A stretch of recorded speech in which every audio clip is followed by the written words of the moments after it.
Hi hello friends, എല്ലാ കൂട്ടുകാർക്കും Mounaragam serial നാളത്തെ നല്ലൊരു പ്രൊമോ റിവ്യൂയിലേക്ക് തന്നെ സ്വാഗതം കേട്ടോ. ചാനൽ ആദ്യമായിട്ട് കാണുന്നുണ്ടെങ്കിൽ ഒന്ന് സബ്സ്ക്രൈബ് ചെയ്ത് ലൈക്ക് ചെയ്ത് സപ്പോർട്ട് ചെയ്യണേ.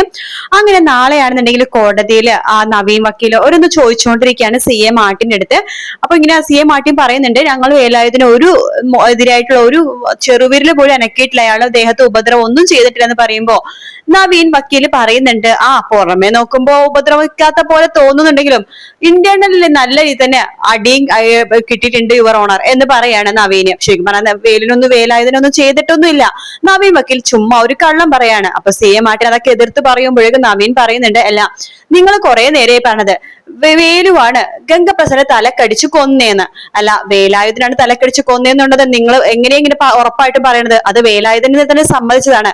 ഒരു ഇരുമ്പൊലക്ക ആ ഓഡിറ്റോറിയത്തിന്റെ ഗോഡൌണിൽ ഉണ്ടായിരുന്നു, അത് വെച്ചിട്ടാണ് തലക്കടിച്ചെന്ന് വേലായുധൻ തന്നെയാണ് ഞങ്ങൾക്ക് പറഞ്ഞതെന്ന് CA പറയുന്നുണ്ട്. ഇപ്പൊ നവീൻ പറഞ്ഞിട്ട് ശരി, അവിടെ ഒരു ഇരുമ്പൊലക്ക ഉണ്ടായെന്നുള്ളത് കറക്റ്റ് തന്നെയാണ്, അതില് ചോരപ്പാട് പൊരണ്ടിട്ടുമുണ്ട്.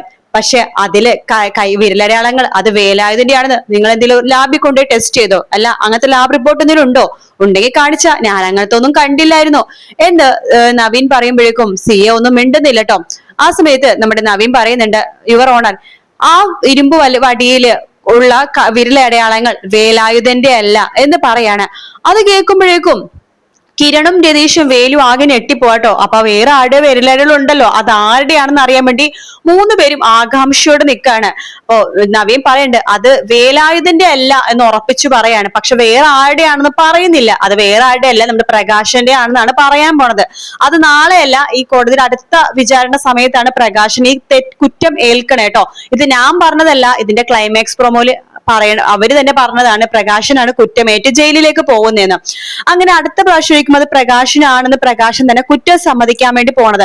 അപ്പൊ ആ ഒരു വിരലം വേലായുധന്റെ അല്ലെന്നും മനസ്സിലാക്കിയ കോടതി കിരണിനും വേലുവിനും അതുപോലെ തന്നെ രതീഷിനും ജാമ്യം അനുവദിക്കുകയാണ്. CAക്കാണെങ്കിൽ അത് കേൾക്കുമ്പോ തന്നെ ദേഷ്യം വരും കേട്ടോ. കിരണിനെ സൂക്ഷിച്ചിങ്ങനെ നോക്കുന്നുണ്ട്. കിരണാണെങ്കിൽ തല കുമ്പിട്ട് നിൽക്കാണ്, കാരണം അവരുടെ ഭാഗത്ത് തെറ്റുണ്ടല്ലോ. പക്ഷെ എങ്കിൽ പോലും അങ്ങനെ തല കുമ്പിട്ട് തന്നെ കിരൺ നിൽക്കാണ്. CA ആണെങ്കിൽ ദേഷ്യത്തോട് കൂടി തന്നെ 3 പേരെ നോക്കുന്നുണ്ട്. അതിനുശേഷം നവീനെ നോക്കി ദഹിപ്പിക്കുന്ന രീതി നോക്കിയതിനു ശേഷം അവിടെ നിന്ന് ഇറങ്ങിപ്പോവാണ് ചെയ്യണ കേട്ടോ. അങ്ങനെ നവീനോട് വളരെ നന്ദി പറയാണ് കിരണും വേലും രതീഷും കൂടിയിട്ട്. കിരൺ പറയുന്നുണ്ട്, ആ CAക്ക് വല്ലാത്ത ദേഷ്യം വന്നിട്ടുണ്ട്, ഞങ്ങളെല്ലാവരും വളരെ ദേഷ്യത്തോടെയാണ് അയാൾ നോക്കിയത്. അപ്പൊ നവീൻ പറയണ്ട, അയാൾക്ക് ദേഷ്യം വരും, അയാള് സത്യസന്ധമായിട്ട് അന്വേഷിച്ചൊരു കേസാണല്ലോ ഇത്. അപ്പൊ അതുകൊണ്ട് തന്നെ അയാളുടെ പേരിൽ നമ്മൾ കുറ്റം ആരോപിക്കുമ്പോ ആ ഒരു ദേഷ്യവും അമർച്ചയൊക്കെ അയാൾക്ക് ഉണ്ടാകും. അയാൾ ഇതുവരെ നല്ല രീതിയിൽ തന്നെ എല്ലാ കേസും തെളിയിക്കണതും കാര്യങ്ങളൊക്കെ ശരി തന്നെയാണ്. പക്ഷെ ഈ ഗംഗപ്രസാദിന്റെ കേസ് അയാൾ എടുക്കേണ്ടിയിരുന്നില്ല, അയാളുടെ ഭാഗത്തും തെറ്റുണ്ട്. ഇത്രയും കൊല ചെയ്ത ഒരാളുടെ കേസ് നല്ല രീതിയിൽ എടുക്കേണ്ട ഒരു കാര്യം അയാൾക്ക് ഉണ്ടായില്ലല്ലോ. അപ്പൊ അതുകൊണ്ട് വിഷമിച്ചാലും കുഴപ്പമൊന്നുമില്ല എന്ന് നവീൻ പറയണം. അതേസമയം ഹോസ്പിറ്റലാണെങ്കിൽ കല്യാണി വീണ്ടും കിരണിനെ അന്വേഷിച്ചുകൊണ്ടിരിക്കുക കേട്ടോ. പ്രകാശൻ ഹോസ്പിറ്റലിനുള്ളിലേക്ക് കല്യാണിനെ കാണാൻ വേണ്ടി വീണ്ടും കയറുന്നുണ്ട്. കല്യാണി ചോദിക്കണ്ട, അച്ഛാ ഞാനിപ്പോ റൂമിലേക്ക് മാറിയിട്ട് ഇത്ര മണിക്കൂറായി, ഇതുവരെ എന്താ കിരണേട്ടൻ വരാത്തത്? ഇന്നലെ രാവിലെ വന്നതാണ്, ഇപ്പൊ സമയം വൈകിട്ടായി, ഇതുവരെ കിരണേട്ടൻ വന്നില്ലല്ലോ, എന്നെ കാണാതെ കിരണേട്ടൻ ഇത്ര നേരം നിൽക്കില്ല, എന്തോ സംഭവിച്ചിട്ടുണ്ട്, നിങ്ങൾ ആരും ഒന്നും പറയാത്തതാണ്. ആ CA ഗംഗപ്രസാദിന്റെ കേസ് അന്വേഷിക്കുന്നുണ്ട്, ഇനി അതിന്റെ ഭാഗമായിട്ട് എന്തായാലും കിരണേട്ടനെങ്ങാനും അറസ്റ്റ് എങ്ങാനും ചെയ്തു അച്ഛാ എന്ന് കല്യാണി ചോദിക്കുമ്പോ പ്രകാശം പറയണ്ട, മോളെ നീ അങ്ങനെയൊന്നും വിചാരിക്കല്ലേ, അങ്ങനെയൊന്നും ഇല്ല. കിരണ ഒരു കോടിക്കണക്കിന് രൂപയുടെ ഒരു ബിസിനസ് ഡീലും കാര്യങ്ങളൊക്കെ വന്നു, അതുകൊണ്ടിട്ടാണ് അങ്ങോട്ടേക്ക് പോകേണ്ടി വന്നത്. കല്യാണി പറയണ്ട, എത്ര കോടിക്കണക്കിന് ബിസിനസ് ആണെന്ന് പറഞ്ഞാലും ഞാൻ ഈ അവസ്ഥയിൽ കിടക്കുമ്പോൾ കിരണേട്ടൻ എന്റെ അടുത്ത് നിന്ന് മാറില്ല എന്ന് എനിക്ക് നന്നായിട്ട് അറിയാം, എനിക്ക് കിരണേട്ടനെ കാണണം എന്ന് പറയുമ്പോൾ പ്രകാശം പറയണ്ട, മോളെ ഞാൻ അവനെ വിളിച്ചിരുന്നു, അവൻ 1 മണിക്കൂറിനുള്ളിൽ ഇവിടെ എത്തുമെന്നാണ് പറയണത്. ആണോ? അപ്പൊ കിരണേട്ടൻ 1 മണിക്കൂറിനുള്ളിൽ ഇവിടെ എത്തുമല്ലേ? എത്തും മോളെ, 1 മണിക്കൂറിനുള്ളിൽ തന്നെ അവൻ ഇവിടെ എത്തും. ശരി എന്ന് പറഞ്ഞിട്ട് കല്യാണി സമാധാനത്തോടെ വീണ്ടും കിടക്കുവാട്ടോ. പ്രകാശൻ പുറത്തിറങ്ങിയിട്ട് കാർത്തിക എടുത്തും അതുപോലെ തന്നെ കാർത്തികയിലെ കാദംബരി എടുത്ത് പറയുന്നുണ്ട്, മോളെ കല്യാണി ആണെങ്കിൽ കിരണിനെ അന്വേഷിച്ചുകൊണ്ടിരിക്കുകയാണ്, ഞാൻ ഇപ്പൊ വരും എന്ന് പറഞ്ഞ് സമാധാനിപ്പിച്ചുകൊണ്ടിരിക്കുകയാണ്. ഇനി കിരണ കണ്ടില്ലെങ്കിൽ നമുക്ക് സത്യങ്ങളൊക്കെ പറയേണ്ടി വരും. ഒന്നാമത്തെ കാര്യം, അവൾക്ക് നല്ല ടെൻഷൻ ഉണ്ട്. ആ CA ഗംഗപ്രസാദിന്റെ കേസ് അന്വേഷിക്കുന്നത് കൊണ്ട് തന്നെ കിരണായിരിക്കുമല്ലോ ഒന്നാം പറയുന്നതിന് പേടി അവൾക്കുണ്ട്, കിരൺ ജയിലിൽ കിടക്കേണ്ടി വരുന്നു. അതുകൊണ്ടിട്ടാണ് അവൾ വീണ്ടും അന്വേഷിക്കുന്നത്. അവര് പറയേണ്ട, അച്ഛാ ഇനി വിഷമിക്കാനൊന്നുമില്ല, കിരൺ സാർ എത്രയും പെട്ടെന്ന് തന്നെ ഇവിടേക്ക് എത്തും. ആണോ? കിരൺ മോൻ ഇവിടെ എത്തോ? നിന്റെ അടുത്ത് ആരാ പറഞ്ഞത്? അച്ഛാ ഇപ്പൊ എന്നെ കാർത്തിക ചേച്ചി വിളിച്ചിരുന്നു, അച്ഛനെ വിളിച്ച് കിട്ടിയില്ലെന്ന് പറഞ്ഞിട്ടാണ് എന്നെ വിളിച്ചത്. എന്താ മോളെ കോടതിയിൽ എന്തായി? കിരണിസ്ഥാനും രതീഷേട്ടനും വേലുവിനൊക്കെ ജാമ്യം കിട്ടിയച്ചാ. ആണോ, അവർക്ക് ജാമ്യം കിട്ടിയോ? കിട്ടി. വേറെ ആരുമല്ല, നവീൻ വക്കീലാണല്ലോ വെച്ചാ കേസ് വാദിച്ചത്. നവീൻ വക്കീല് കേസ് വാദിച്ച എങ്ങനെയെങ്കിലൊക്കെ അതിൽ നിന്ന് ഊരിപ്പോരാൻ പറ്റുന്ന ഒരു വിശ്വാസം ഉണ്ടായിരുന്നു. പിന്നെ ഇവിടെ 3 പേരും കൂടി പ്രതി ആയതുകൊണ്ടാണ് ചെറിയൊരു ടെൻഷൻ ഉണ്ടായിരുന്നത്. എന്തായാലും ഇപ്പൊ കാത്തിരിച്ച് വിളിച്ചുള്ളൂ, ജാമ്യം കിട്ടി. എത്രയും പെട്ടെന്ന് കിരൺ സാർ ഇവിടെ വരുമെന്നാണ് പറഞ്ഞത്. ഹാവു, സമാധാനമായി. ഇപ്പോഴാണ് മനസ്സിനൊരു സമാധാനമായത്. കല്യാണിടത്ത് ഒരുപാട് നേരം നുണ പറഞ്ഞ് നമുക്ക് പിടിച്ചു നിൽക്കാൻ പറ്റില്ല മോളെ.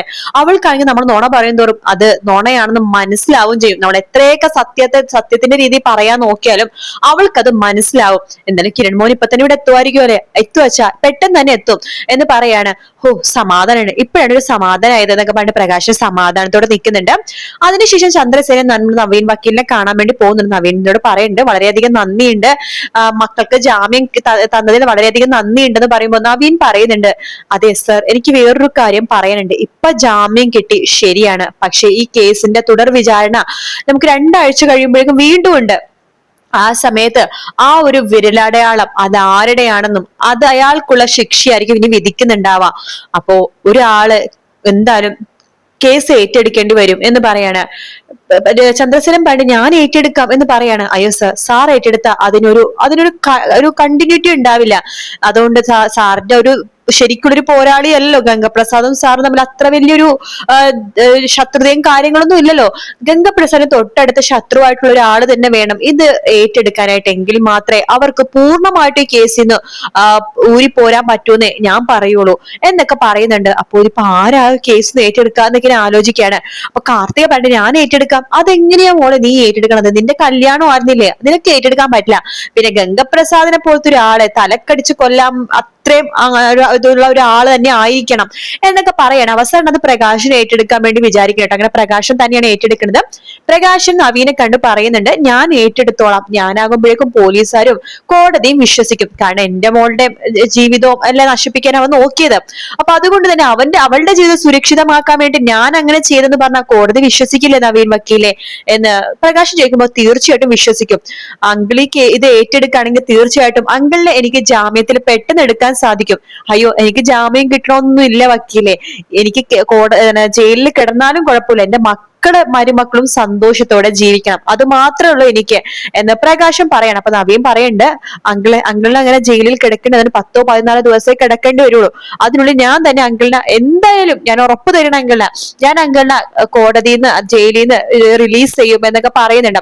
അങ്ങനെ പ്രകാശനാണ് ജയിലിൽ പോകാൻ വേണ്ടി പോണത് കേട്ടോ. അങ്ങനെ ജയിലിൽ പോയ പ്രകാശം പിന്നീട് എന്ത് സംഭവിക്കുന്നത് ക്ലൈമാക്സിലെ നമുക്ക് അറിയാൻ സാധിക്കുള്ളൂ. അടുത്ത ആഴ്ചയാണ് ക്ലൈമാക്സ് എന്ന് അറിയുന്നുണ്ട്. നമുക്ക് എന്തായാലും കാത്തിരുന്ന് കാണാം. വീഡിയോ ഇഷ്ടപ്പെടുകയാണെങ്കിൽ ലൈക്ക് ചെയ്യാനും സബ്സ്ക്രൈബ് ചെയ്യാനും കമന്റ് ചെയ്യാനും മറക്കല്ലേ. മറ്റൊരു വീഡിയോ കാണാം. Take care, bye bye.